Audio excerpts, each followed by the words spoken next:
நாமக்கல் மாவட்ட விவசாயிகள் போராட்டம் நடத்துவதாக எச்சரிக்கை விடுத்ததை அடுத்து நிறுத்தப்பட்ட தண்ணீர் மீண்டும் திறக்கப்பட்டது. ஜேடர்பாளையம் தடுப்பணையில் இருந்து ராஜவாய்க்காலுக்கு காவிரி நீர் திறக்கப்பட்டு வந்த நிலையில் கடந்த 24ஆம் தேதி முன்னறிவிப்பின்றி தண்ணீர் நிறுத்தப்பட்டது.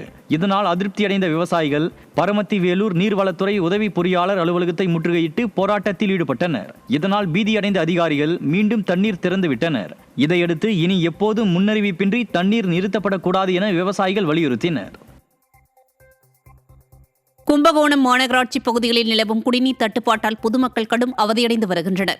KMS நகர் மற்றும் ஏரவள்ளிக்குளம் பகுதிகளில் மாநகராட்சி சார்பில் அமைக்கப்பட்ட குடிநீர் குழாயில் உடைப்பு ஏற்பட்டு கழிவுநீர் கலந்தது. இதையடுத்து புதிதாக பதிக்கப்பட்ட குடிநீர் குழாயில் போதுமான குடிநீர் கிடைக்காமல் பணம் கொடுத்து வெளியில் குடிநீரை வாங்க வேண்டிய நிலை உள்ளதாக பொதுமக்கள் குற்றம் சாட்டியுள்ளனர்.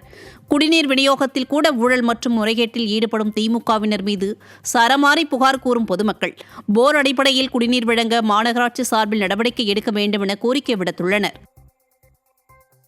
மதுரை மாவட்டம் முசலம்பட்டி அருகே ஏழுமலையில் சித்திரை திருவிழா வெகு விமரிசையாக நடைபெற்றது.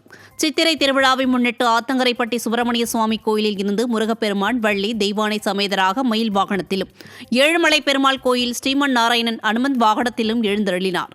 ஏழுமலை எல்லையில் உள்ள மண்டகப்படையில் எதிர்சேவை நிகழ்ச்சியும் வெகு விமரிசையாக நடைபெற்றது.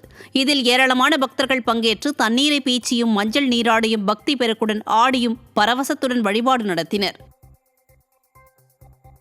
ஈரோடு மாவட்டம் அந்தியூர் அடுத்த பர்கூர் மலையில் 1 மணி நேரம் பெய்த கனமழையால் வெப்பம் தணிந்து குளிர்ச்சியான சூழல் நிலவியது. பர்கூர் மலையில் கடந்த 3 மாதங்களாகவே மழையின்றி கடுமையான வெப்பம் காணப்பட்ட நிலையில் தாமரைக்கரை, திருச்சினாம்பாளையம், சுண்டப்பூர், தாளக்கரை உள்ளிட்ட பல்வேறு மலை கிராமங்களில் காற்றுடன் கனமழை பெய்தது. இதனால் வெயிலின் தாக்கம் குறைந்ததால் பொதுமக்கள் மகிழ்ச்சியடைந்தனர். திருவாரூர் மாவட்டம் திருத்துறைப்பூண்டி அருகே மினி லாரி கவிழ்ந்த விபத்தில் 8 பேர் காயமடைந்தனர். கேரளாவைச் சேர்ந்த நாசர் என்பவருக்கு சொந்தமான மினி லாரியில் 4 பெண்கள், 3 ஆண்கள், 1 சிறுவன் உள்ளிட்ட 8 பேர் சென்றனர். பின்னத்தூர் சாலை வளைவில் அந்த வாகனம் கட்டுப்பாட்டை இழந்து வயலில் கவிழ்ந்து விபத்துக்குள்ளானதில் அனைவரும் படுகாயமடைந்து சிகிச்சை பெற்று வருகின்றனர். நாமக்கல் மாவட்டம் குமாரபாளையம் அருகே தனியார் ஸ்பின்னிங் மில்லில் வெளி மாநில தொழிலாளர்கள் தாக்கப்பட்டதாக புகார் எழுந்துள்ளது. ஆனங்கூர் ஆலய ஸ்பின்னிங் மில் நிறுவனத்தில் சில இயந்திர உதிரி பாகங்கள் உடைந்த விவகாரத்தில் 100க்கும் மேற்பட்ட வெளி மாநில தொழிலாளர்கள் வெளியேற முயன்றனர்.